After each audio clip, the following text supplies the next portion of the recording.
Hi-ho!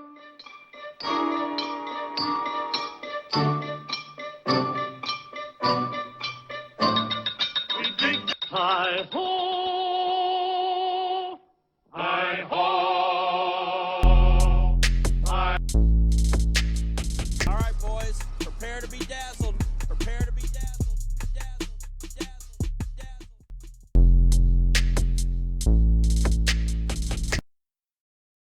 We're going to see ups and downs like with any other emerging technology, but I think Bitcoin is here to stay, and it makes sense that it be taxed and treated like any other.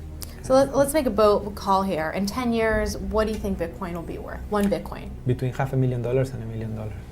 A lot of people are just seeing the charts and thinking, how high will it go? What I'm doing is counting backwards. I mean, this is a transactional currency, and it is a store of value. As such, it is a product and a service competing on a very tangible market for stores of value and for transactional currencies. So what is the size of that market? Right, and this is important. And how big a market share can Bitcoin realistically take within a foreseeable time frame? Right. When you ask that question, then you come up with a market cap of Bitcoin total, and then you divide that by the number of Bitcoin in circulation by your estimated time. And seeing how Chinese are buying Bitcoin like crazy, I actually had to adjust this number upwards, but then you come up with a number of about $2 to $5 million per Bitcoin. I suggest that everyone go back to buy one Bitcoin. Not too much, only one is enough. If everyone in this world, people, just to go back buy one Bitcoin, the Bitcoin value go to the $1 million. And when the Bitcoin have $1 million, all around the world will be crazy, and everyone will be the follow, and the other digital currency just to be grandson of the Bitcoin. So for me, I think for a lot of people, they don't exactly understand why Bitcoin. Is Bitcoin the currency of the future, or is it the payment system they're developing? Bingo! It's the payment system. It's the blockchain encryption, and they're interesting things. I think Bitcoin, or the really blockchain encryption that's behind it, has a greater ability to bring more of the world's population out of poverty than anything we've seen. If you're new to Bitcoin, take your time to go out there and Google it and learn about it. It truly is one of the most important inventions in the history of humankind, and certainly the most important invention since the internet. Go out there, make a Bitcoin wallet, get involved, start using it, learn about all the positive ways in which this is going to improve the lives of every single person on the planet. Get involved, do it today. It's going to help everybody. Thank you.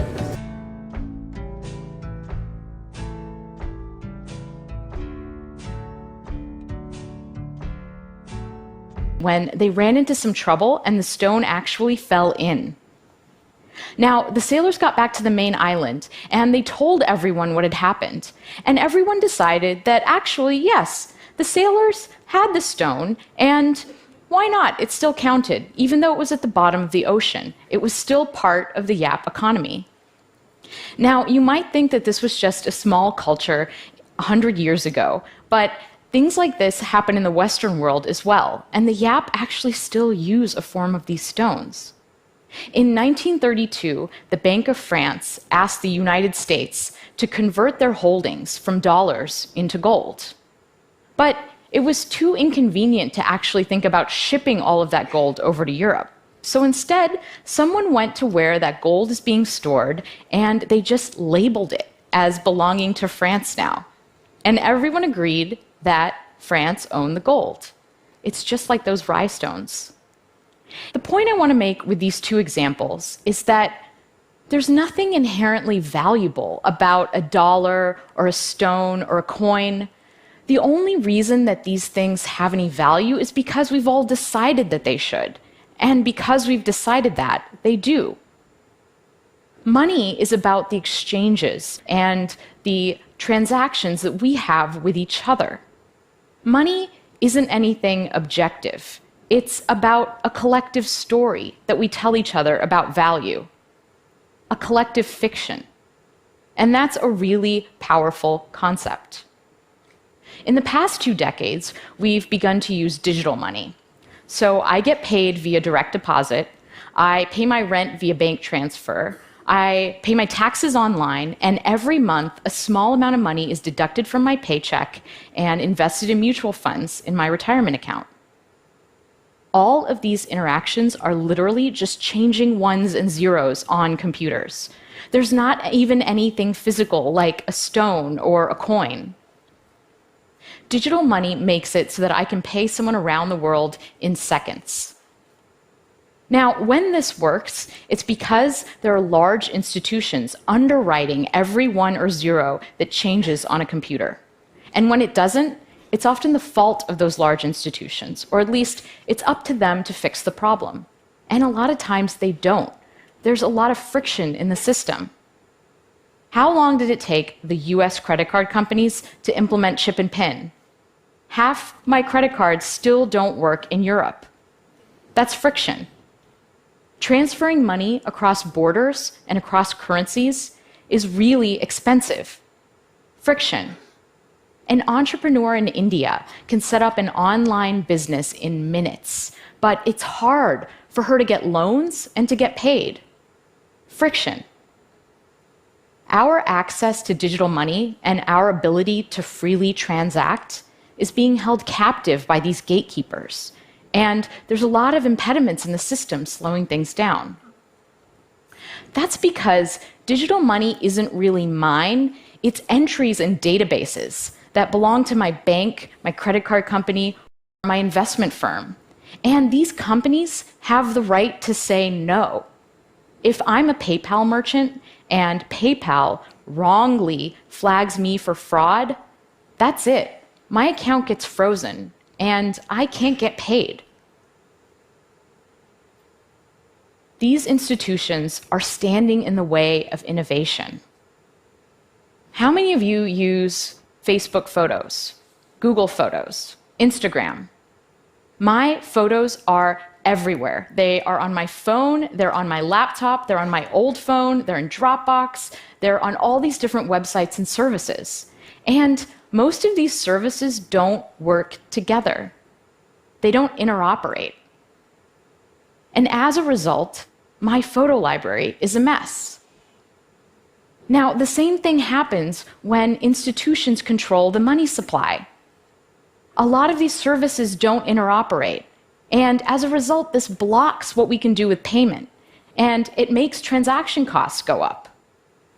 So far, we've been through two phases of money. In an analog world, we had to deal with these physical objects, and money moved at a certain speed, the speed of humans. In a digital world, money can reach much farther and is much faster, but we're at the mercy of these gatekeeper institutions. Money only moves at the speed of banks. We're about to enter a new phase of money. The future of money is programmable. When we combine software and currency, money becomes more than just a static unit of value, and we don't have to rely on institutions for security. In a programmable world, we remove humans and institutions from the loop. And when this happens, we won't even feel like we're transacting anymore. Money will be directed by software, and it will just safely and securely flow. Cryptocurrencies are the first step of this evolution. Cryptocurrencies are digital money that isn't run by any government or any bank. It's money designed to work in a world without intermediaries. Bitcoin is the most ubiquitous cryptocurrency, but there are hundreds of them. There's Ethereum, Litecoin, Stellar, Dogecoin, and those are just a few of the more popular ones. And these things are real money. The sushi restaurant down my street takes Bitcoin. I have an app on my phone that I can use to buy sashimi. But it's not just for small transactions. In March, there was a transaction that moved around 100,000 Bitcoins. That's the equivalent of 40 million US dollars. Cryptocurrencies are based on a special field of mathematics called cryptography. Cryptography is the study of how to secure communication, and it's about two really important things: masking information so it can be hidden in plain sight, and verifying a piece of information's source. Cryptography underpins so many of the systems around us, and it's so powerful that at times the US government has actually classified it as a weapon. During World War II, breaking crypto systems like Enigma was critical to decoding enemy transmissions and turning the tide of the war. Today, anyone with a modern web browser is running a pretty sophisticated crypto system. It's what we use to secure our interactions on the internet. It's what makes it safe for us to type our passwords in and to send financial information to websites. So what the banks used to give us, trustworthy digital money transfer, we can now get with a clever application of cryptography. And this means that we don't have to rely on the banks anymore to secure our transactions. We can do it ourselves.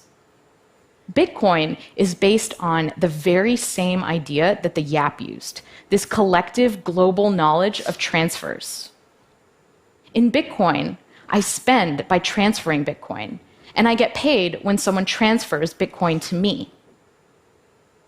Imagine that we had this magic paper. So the way that this paper works is I can give you a sheet of it, and if you write something on it, it'll magically appear on my piece as well. Now, let's say we just give everyone this paper, and everyone writes down the transfers that they're doing in the Bitcoin system. All of these transfers get copied around to everyone else's pieces of paper, and I can look at mine, and I'll have a list of all of the transfers that are happening in the entire Bitcoin economy. This is actually what's happening with the Bitcoin blockchain, which is a list of all of the transactions in Bitcoin, except it's not done through paper. It's done through computer code running on thousands of networked computers around the world. All of these computers are collectively confirming who owns what Bitcoin. So the Bitcoin blockchain is core to how Bitcoin works. But where do Bitcoins actually come from? Well, the code is designed to create new Bitcoin according to a schedule. And the way that it works is that to get those Bitcoin, I have to solve a puzzle, a random cryptographic puzzle. Imagine that we had 15 dice, and we were throwing these dice over and over again. Whenever the dice come up all sixes, we say that we win. This is very close to what these computers are all actually doing. They're trying over and over again to land on the right number. And when they do, we say that they've solved the puzzle. The computer that solves the puzzle publishes its solution to the rest of the network and collects its reward, new Bitcoins. And in the act of solving this puzzle, these computers are actually helping to secure the Bitcoin blockchain and add to the list of transactions. Now, there are actually people all over the world running this software, and we call them Bitcoin miners. Anyone can become a Bitcoin miner. You can go download the software right now and run it on your computer and try to collect some Bitcoins. I can't say that I would recommend it because right now, the puzzle is so hard and the network is so powerful that if I tried to mine Bitcoin on my laptop, I probably wouldn't see any for about 2 million years. The miners, professional miners, use this special hardware that's designed to solve the puzzle really fast. Now, the Bitcoin network and all of this special hardware, there are estimates that the amount of energy it uses is equivalent to that of a small country. So the first set of cryptocurrencies are a little bit slow and a little bit cumbersome. But the next generation is going to be so much better and so much faster. Cryptocurrencies are the first step to a world with a global programmable money. And in a world with programmable money, I can pay anyone else securely without having to sign up or ask permission or do a conversion or worry about my money getting stuck. And I can send money around the world. This is a really amazing thing. It's this idea of permissionless innovation. The internet caused an explosion of innovation because it was built upon an open architecture. And just like the internet changed the way we communicate, programmable money is going to change the way we pay, allocate, and decide on value. So what kind of world does programmable money create? Well, imagine a world where I can rent out my healthcare data to a pharmaceutical company.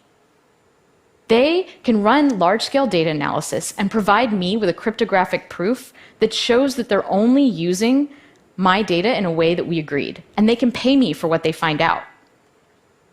Instead of signing up for streaming services and getting a cable bill, what if my television analyzed my watching habits and recommended well-priced content that fit within my budget that I would enjoy? Imagine an internet without ads, because instead of paying with our attention when we view content, we just pay. Interestingly, things like micropayments are actually going to change the way security works in our world. Because once we're better able to allocate value, people will use their money and their energies for more constructive things. If it cost a fraction of a cent to send an email, would we still have spam? We're not at this world yet, but it's coming.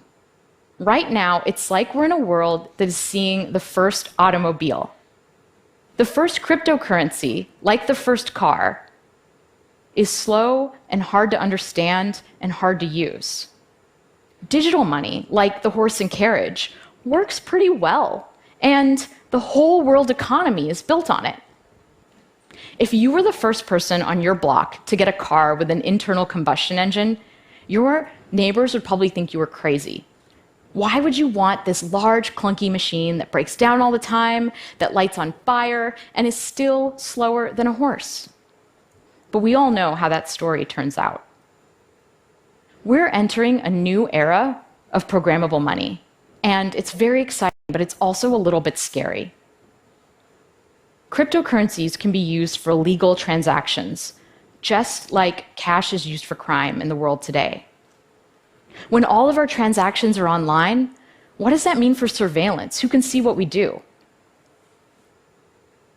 Who's advantaged in this new world and who isn't?